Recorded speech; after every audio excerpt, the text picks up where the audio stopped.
My name is Noman Mujawar. I'm playing for SK Residency as a batsman.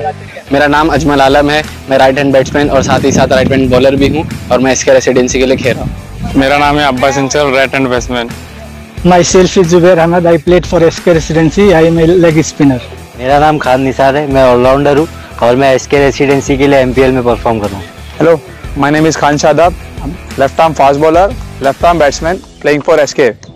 मेरा नाम है जीतू गुहारी, मैं allrounder हूँ, SK के लिए खेल रहा हूँ। Myself Ashraf Qureshi. I'm playing for SK Residency as an all-rounder. My name is Javed. I am all-rounder, playing for SK Residency. My name is Irshad Sheikh. I am playing for SK Residency, left arm bowler, right hand batsman. ये हमारी SK Residency की team है।